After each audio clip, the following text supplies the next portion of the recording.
Selamat pagi pemirsa, selamat datang di ICT Indonesia Criminality Talk Show. Bersama saya Rindiani Ahmada yang akan menemani Anda dalam memandu acara talk show pada pagi ini. Saya tidak sendiri, saya akan ditemani oleh pembicara dan narasumber kita yang luar biasa. Tanpa berlama-lama, langsung saja kita sambut ahli kriminologi kita, Prof. Adam. Prof, bagaimana Prof pendapat Anda mengenai kasus kriminalitas di Indonesia saat ini? Oke, baik. Terima kasih atas kesempatannya. Senang sekali bisa berbagi ilmu pada acara talk show pada kali ini. Ya, seperti yang kita tahu, kriminalitas adalah sebuah ancaman yang tidak dapat dihindarkan dalam negara Indonesia yang penuh dengan kemajemukan ini. Kriminalitas tentunya selalu ada dalam setiap provinsi di Indonesia, dan bentuk kejahatannya juga beragam, mulai dari kejahatan dijalani seperti jambret, sampai tindakan korupsi yang dilakukan oleh para pejabat. Nah, faktor sosial, ekonomi, dan budaya itu sangat berkontribusi dalam mendorong seseorang untuk melakukan tindak kriminalitas. Namun, diperlukan pendekatan yang lebih mendalam dan studi lanjut untuk memahami dan menyelesaikan permasalahan kriminalitas yang kompleks ini. Kita perlu menganalisis lebih lanjut mengenai motif kejahatan yang dilakukan, bagaimana kejahatan yang terjadi di setiap provinsi di Indonesia, dan upaya preventif serta langkah represif yang dilakukan pemerintah untuk menekan angka kriminalitas tersebut. Luar biasa sekali penjelasan dari Prof. Adam. Prof, terima kasih Prof. Nama pemirsa, untuk menguak lebih lanjut tentang kriminalitas di Indonesia, kita akan mengupas tuntas data kriminalitas di tiap provinsi di Indonesia berdasarkan hasil analisis secara statistik. Oleh karena itu, kita akan sambut ahli statistik kita, Mr. Budi. Kita sudah tersambung dengan Mr. Budi, silakan Mr. Baik, terima kasih atas kesempatannya. Kebetulan sekali saya telah melakukan analisis tentang kriminalitas pada jurnal saya yang berjudul Pengelompokan Provinsi di Indonesia berdasarkan tingkat kriminalitas tahun 2021 menggunakan analisis cluster average linkage. Di penelitian ini saya menggunakan 24 variabel yang berisi 22 jenis kejahatan dan saya juga menentukan jumlah cluster dengan metode siluet dan mendapat 2 cluster optimum. Anggota klaster 1 ada 32 provinsi, yaitu semua provinsi di Indonesia kecuali Sumatera Utara dan DKI Jakarta. Kemudian ada anggota klaster kedua, yaitu Sumatera Utara dan DKI Jakarta. Nah, jika dibandingkan dengan metode analisis klaster hierarki yang lain seperti single linkage dan complete linkage, didapatkan hasil jumlah dan anggota klaster yang sama.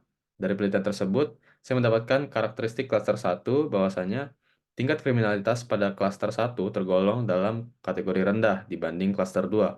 Dilihat dari angka jumlah kejahatan provinsi-provinsi di dalam klaster ini jauh di bawah angka jumlah kejahatan provinsi-provinsi di dalam klaster 2. Namun demikian, provinsi pada klaster ini masih harus memperhatikan kasus korupsi dan kasus mempekerjakan anak di bawah umur, dikarenakan angka kasus tersebut lebih tinggi berdasarkan perbandingan nilai klaster sentroidnya. Kemudian untuk karakteristik klaster kedua, tingkat kriminalitas pada klaster ini tergolong dalam kategori tinggi dibanding klaster 1 dilihat dari angka jumlah kejahatan provinsi-provinsi di dalam klaster ini jauh di atas angka jumlah kejahatan provinsi-provinsi di dalam klaster 1. Nah, berdasarkan perbandingan nilai klaster sentroidnya, provinsi di klaster ini memiliki angka kasus yang lebih tinggi dibanding klaster 1 pada semua variabel, kecuali kasus mempekerjakan anak di bawah umur dan kasus korupsi tadi. Kemudian klaster ini berisi 2 provinsi dengan angka kriminalitas tertinggi berdasarkan jumlah kejahatan, kasus pembunuhan, penggunaan narkotika dan psikotropika, penipuan atau perbuatan curang, dan penggelapan. Jika dibandingkan dengan klaster 1, provinsi dalam klaster ini termasuk 3 provinsi teratas berdasarkan angka kasus penganiayaan berat dan kasus KDRT.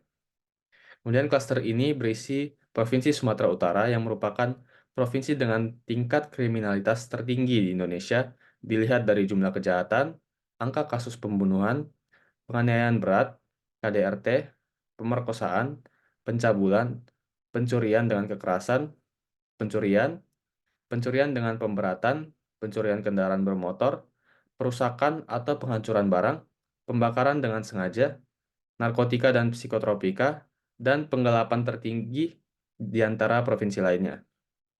Klaster ini juga berisi Provinsi DKI Jakarta yang merupakan provinsi dengan tingkat kriminalitas tertinggi kedua di Indonesia dilihat dari jumlah kejahatan tertinggi kedua di antara provinsi lainnya, serta angka kasus penadahan dan penipuan atau perbuatan curang tertinggi di antara provinsi lainnya. Dari penelitian tersebut, saya rasa diperlukan tindakan dan solusi nyata untuk menurunkan angka kriminalitas di Indonesia, khususnya pada provinsi dengan tingkat kejahatan yang tinggi. Terima kasih, Mister. Baik pemirsa, dari hasil pemaparan tadi, bisa kita ketahui bahwa angka kriminalitas di Indonesia masih cukup tinggi. Kita perlu waspada, jangan sampai kita menjadi korban atau bahkan kita menjadi pelaku kejahatan. Untuk itu, untuk langkah strategis yang efektif dalam menurunkan angka kriminalitas di Indonesia, kita hadirkan juru bicara Kementerian Koordinator Bidang Politik, Hukum, dan Keamanan Indonesia, Prof. Ana. Silakan, Prof. Terima kasih atas kesempatannya. Ya, kami rasa memang perlu ya langkah yang tepat untuk menekan angka kriminalitas di Indonesia ini. Saya juga sudah mendengarkan pemaparan dari ahli statistik tadi. Yang dapat saya implementasikan kebijakan mungkin dari klaster yang pertama, yakni provinsi dengan tingkat kriminalitas rendah. Kami dari Menko Polhukam mungkin dapat membangun kekuatan aparat penegak hukum, memberikan perlindungan dan edukasi kepada masyarakat, dan menegakkan hukum yang adil, khususnya pada kasus kriminalitas mempekerjakan anak di bawah umur dan tindakan korupsi. Tidak hanya itu, tentunya dalam mengimplementasikan langkah-langkah tersebut akan dilakukan secara merata karena mengingat banyaknya ya provinsi yang terdapat pada klaster 1 ini. Kemudian untuk klaster 2, yakni provinsi dengan tingkat kriminalitas yang tinggi, kami dari Menko Polhukam sendiri dapat memberlakukan aturan dan hukuman yang berat bagi pelaku tindak kriminalitas pada kasus pembunuhan, penganiayaan berat, dan KDRT. Selain itu, dari kami juga dapat memberikan layanan bantuan bagi para korban pemerkosaan dan pencabulan. Untuk berbagai kasus pencurian dapat dilakukan peningkatan keketatan dan kewaspadaan aparat penegak hukum dalam menjalankan langkah preventif dan represif dengan harapan menurunnya angka kriminalitas dan kasus pencurian. Ya, kurang lebih begitu solusi yang akan saya implementasikan untuk menurunkan angka kriminalitas di Indonesia. Saya harap dapat terlaksana secepatnya ya. Terima kasih.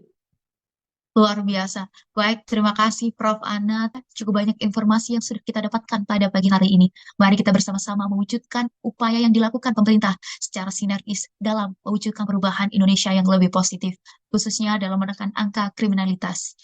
Tak terasa kita sudah sampai di penghujung acara. Saya Rindani Amada, pamit undur diri. Sampai jumpa dan terima kasih.